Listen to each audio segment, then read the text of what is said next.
xool sa version des faits ñu daal di wéyal rek waaye bii dañuy ñëw ci parti yi nga xam ne moo di parti politique yi am fii Sénégal flou autour des financements parce que gis nañ ne financement yi am ci parti yi wuute na ku nekk ak lu muy def ba am koppar Babacar. waaw loolu mu ngi bokk ci wàllum dundin gi parce que à rappeler que ni doon na lu fi yàgg question yi di posé wu ci wàllu kooku noonu. ndax buñ delluwaatee en 2022 2023 cette question là jugoon na fi avec le ministre de l'intérieur à l'époque Antoine Félix Diome. ginnaaw bi nga xam ne gisoon nañ benn sens participatif boo xam ne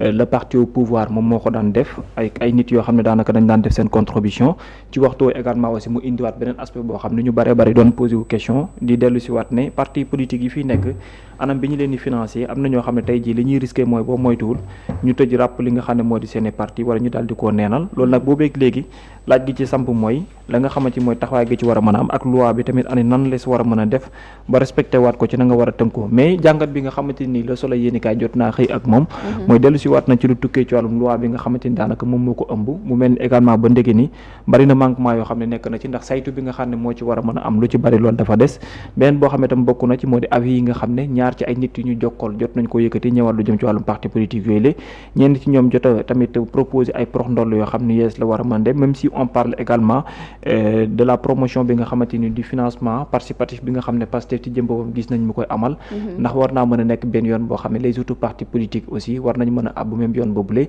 et aujourd'hui à travers la loi ani ban taxawaay lees war a mën a xool pour statuer ñëwal li nga xam moom moo jëm ci wàllum parti politique yooyu la ak lu ñëwal seen wàllum financement financement yi Mohamed ci parti politique yi ku nekk nu muy def pour mën a am koppar ñu ci bëri dañ daan gis d'habitude que les chefs de parti ñoom ñoo daan financer lu ci bëri mais après am na évolution militants yi aussi di def ay cotisation waaw financement parti politique yi ak seen activité ñaari aspect la def si am benn aspect bonte nii mun naa ko tuddee l'autofinancement mooy li ngay wax nii ak beneen parti boo xam ne nii Sénégal tollagul foofu noonu mooy le financement par l'État du Sénégal àggagul foofu bu ñu ñëwee si premier aspect bi autofinancement bi sax du autofinancement en réalité ñi si parti yu bëri parti yu bëree bëri c'est le leader du parti c'est le chef du parti moom mooy fay location bu nekkee dañoo loué yu si bëri local moom moo koy fay yenn si ay responsable sax soit moom moo leen di jox la opportunité ñu mën a liggéey soit moom moo leen di yor directement am na si maanaam ni ñu yoree parti yi day mel ni seen njaboot ni ñu ko yoree moo tax dañuy buur di buum bi parce que ñoom ñoo yor lépp donc loolu bëri na si parti politique yi nga xam te nii am na fi am na si ay parti politique yoo xam ne ni aussi ñoom dañuy dund autofinancement bi en certain aspect mooy maanaam les militants ñoom ñooy cotiser wala les cadres ñoom ñooy cotiser di mën a entretenir le parti am na si ñoo xam ne ni bu nekkee dem nañ ba am groupe parlementaire par exemple wala dem ba am ay député PDS daan na ko def xaw ma ñax ñii ñu ngi koy def dañuy teg aslëf si lu ñuy fay wala si li ñuy alloué au groupe parlementaire xam groupe parlementaire bi am na lu ñu koy jox loolu dañ siy teg aslëf ñu jox ko parti bi pour que parti bi mën a assurer son fonctionnement loolu yi tamit wala ku si nekk si li lay fay bu nekkee 1,3 million pour les députés 1,5 million xaw ma 1,6 million mën nga si jël par exemple benn 50 000 boo xam ne nii naan 50 000 yi nii dañ koy yóbbu chaque mois pour financer les activités du parti beneen bi c'est moins fréquent defe naa benn parti politique rek moo ko fi defagum mooy l'autofinancement au sens large mooy parti politique bi nga xam te ne day naan képp kuy militant wala ngay sympathisant ñëw nga financé ma loolu defe naa su ma juumul benn parti rek moo ko fi nekk def jamono jii nii muy parti Pastef si envergure bi mu koy defee ak si méthode bi nga xam te ni si la koy defee njëkkoon nañ ko expérimenté su ma juumul xaw ma ban année la mais bii le ministre de l'intérieur d'alors di le ministre Antoine Félix Diome di def benn communiqué di àttu si wax ne que financement politique kat yoon da koo kii parce que lépp luy financement bu jóge si ab étranger pas de l'étranger xam nga il y a nuance financement bu jóge si étranger la ñuy bañ mais pas maanaam bu jóge si ab étranger mais pas un financement venant d'un Sénégalais qui vit à l'étranger financement boo xam ne waa ji dëkkul Sénégal mais bitim réew la dëkk voilà maanaam waa ji pas du Sénégalais ku nekk Sénégal donc côté boobu noonu nag dafa am nuance un financement venant d'un étranger lañu bañ mais bañu un financement venant d'un Sénégalais vivant à l'étranger donc loolu noonu ça a fait débat mais amoon na benn clarté boo xam ne nii voilà parce que chaque fois da nga ko doon kii ñoom ñoo wax ne que voilà les kii financiers les seen rapport financier da nga ko doon yóbbu au ministère de l'intérieur rek loolu donc jox naa la ñetti aspects yi nga xam te ni moom moo am ci parti politique yi léegi beneen bi le référendum de 2016 dafa am lu mu indi lu bees muy indiwaat ci wàllum opposition le statut de l'opposition et de son chef ñu wax tam la modernisation des partis politiques ak yooyu noonu ñu ne parti politique yi am nañ solo ci ab réew am solo boo xam ne nii faaw léegi état du xool nan lay def ñoom pour financer seeni ay activités pour fegal leen ay yeneen xeetu financement yoo xam ne ni day jógee à l'extérieur ak yooyu yaa ngi gis France Sarkozy amoon na jafe-jafe ci wàllu woowu noonu ak le financement libyen ak l'ancien président bu Libye di Mamadou Kadhafi et son fils ak yooyu donc yooyu noonu bëri yàgg na am ay jafe-jafe même bu nekk ay ancien président français moom voilà Omar Bongo daan na leen jox ay koppar yaa ngi dégg keroog kii nii l'ancien président de Côte d'Ivoire nu mu tudd sax Laurent Gbagbo moom tam si voilà mallette d'argent yi nga xamante ni ñu ngi wax kon loolu yàgg na am mais léegi xanaa mu en France doon dem sax ba légiférer ñu ne en campagne seuil bii nii waroo koo dépasser ses dépenses ñun nag àgguñu foofu léegi en 2016 bii loolu amee ñuy wax waxi modernisation des partis politiques leen ne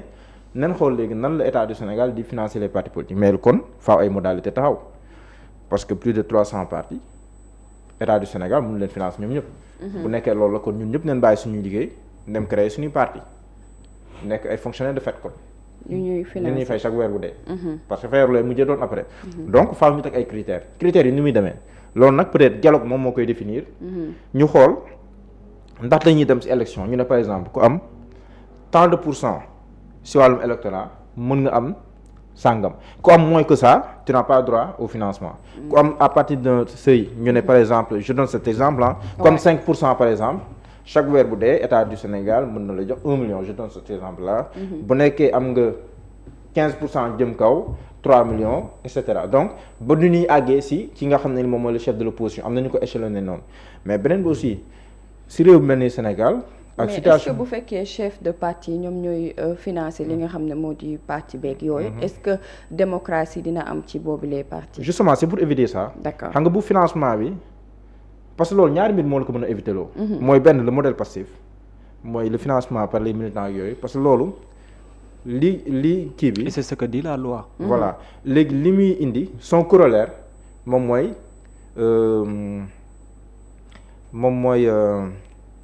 la redevabilité mooy maanaam su ma la joxee samay fukki dërëm pour activer parti bi damay am samay gët yu may xoolaale pour xam ndax fa ma la jox samay fukki dërëm yaa ngi koy dugal fu baax am déet xam nga kon le président du parti Pastef Ousmane Sonko mënta def lu ko ne avec les fonds du parti Pastef parce que fonds yi du fonds am ñëpp ci cotiser moom day cotiser nit ñeneen di cotiser le militant di cotiser kon ñëpp ci am droit de regard kon day am redevabilité boo xam ne ni dafay am en retour donc mais bu nekkoon ne Ousmane Sonko mooy financer le Pastef ban militant moo ko mën a ne yow financement parti bi est-ce que fi nga ko dugal foofu la est-ce que fi nga ko dugal du foofu donc pour dire que c'est parce qu'il cotise moo tax ñuy am droit benn voilà loolu benn aspect nga ko mën a éviter beneen aspect bi moom mooy le financement par l'État du Sénégal loolu tam leneen wala beneen mooy le militant wala les cadres d'un parti parce que am nay parti yu bari yoo xam ne aussi cadres dañuy cotiser quoi mais bëriwul nag mais am na si yoo xam ne ni cadres dañuy cotiser mais loolu noonu bu nekkee ne demee na noonu léegi il faut ñu waxtaan si yenn critères la ñu teg pour xam ñan noo éligible ak ñan noo éligible léegi bu ñu demee na ba ñu xam ne ñi noo éligible peut-être sur les 300 partis peut-être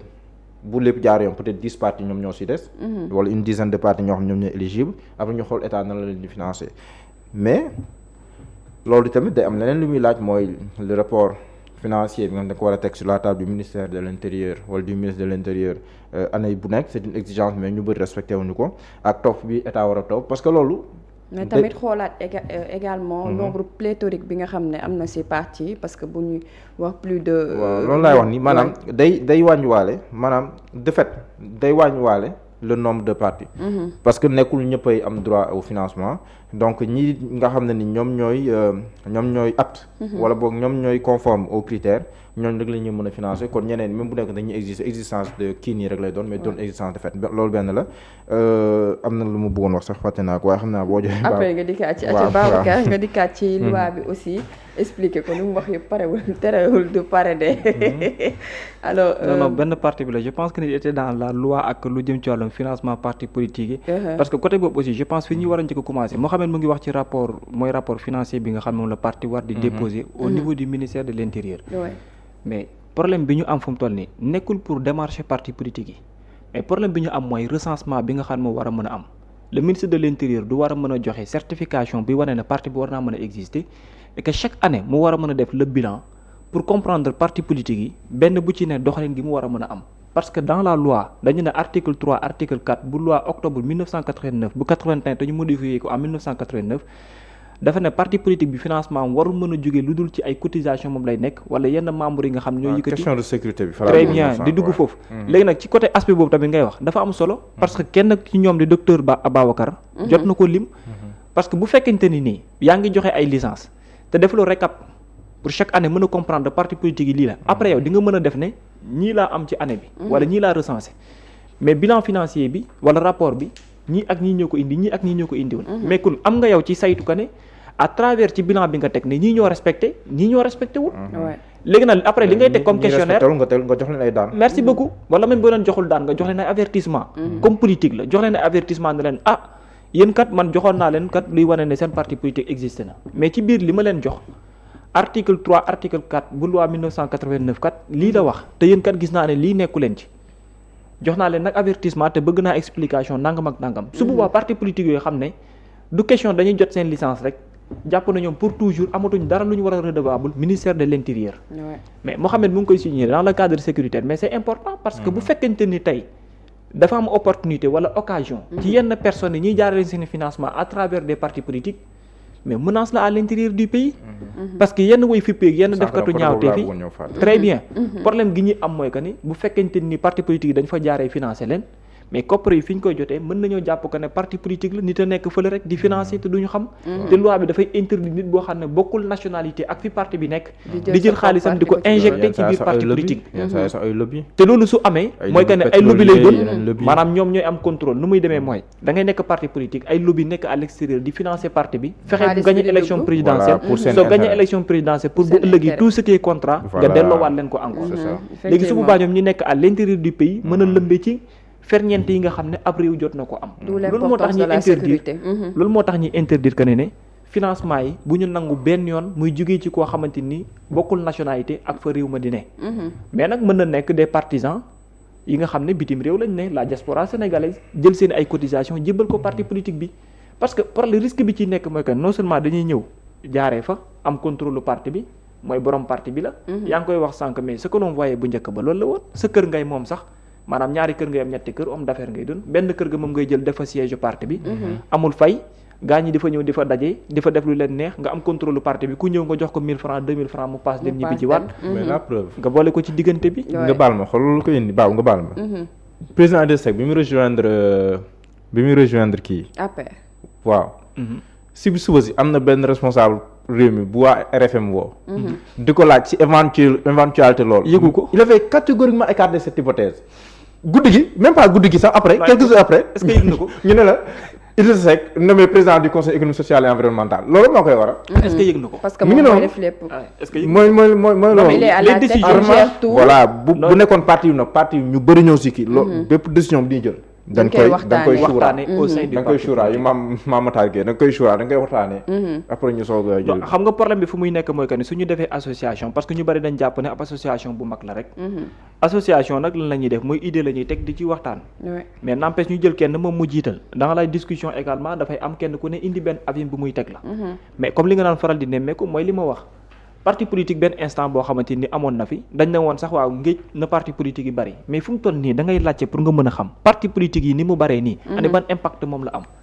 la première des choses bi nga war a posé wu dans un état mooy li ñuy créer ani ban impact moom la war a mën a am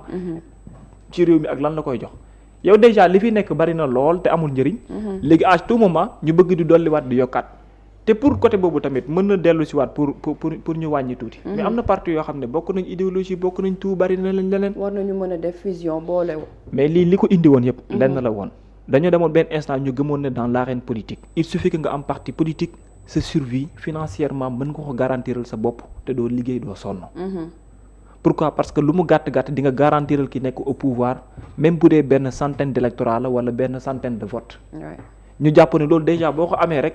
woo nga sa bopp ne oui bokk naa ci coalition wala bokk naa ci parti wala yéen laay jàppale bu paree côté financement mu mel ni ki nekk ci njiitu réew mi da lay dimbali di la jox li nga bëgg. léegi nag loolu également aussi dañoo dem benn instant ñu bàyyi ko parti politique boo respecté wul même les normes ministre de l'intérieur bu nekkee une personnalité politique la mais du dagg sa parti politique parce que sa parti politique mu ngi jàppale parti bi nekk au pouvoir. léegi nag moo tax yaakaar na actuellement ni lu mu gàtt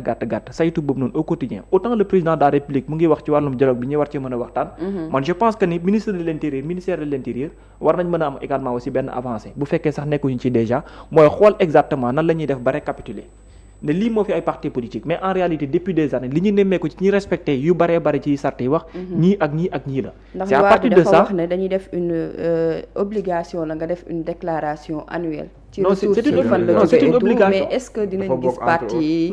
di ko def. c'est très rare de moom laay nekk di wax ne loi bi loolu la santaane. loi bi loolu la wax. mais est-ce que li loi bi wax ñu koy respecté wala déet scrupuleusement li loi yi wax par rapport à parti politique boo ko respecté woon. li fi des du mat 10. waaw lu woon fukk.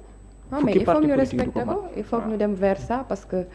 parti politique yi à chaque fois léegi nag la question mooy comment mais am ñoo xamoo sax seen siège. non mais comment se fait-il que des partis politiques existent presque plus de 20 ans wala plus de 10 ans mosuñu respecter dara et ñu ngi continuer di suivre di vivre oui. lan moo waral loolu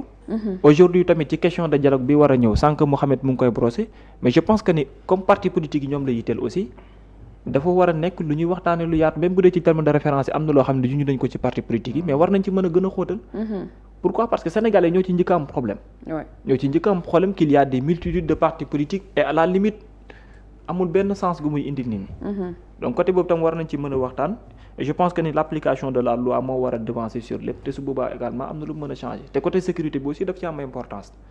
waaw. l'application de la loi ainsi que ñu gën a wàññi parti politique def fusion ñi nga xam ne bokk nañu ay idées ak yépp ñu booloo doon benn parti dina tax aussi ñu réduire nombre de partis pléthoriques yi nga xam ne am na Sénégal aspect sécurité bi aussi nekk na lu am solo Mohamed. mais booy xool parti yi gën a mag. yi fi nekk jamono ji yi fi gën a mag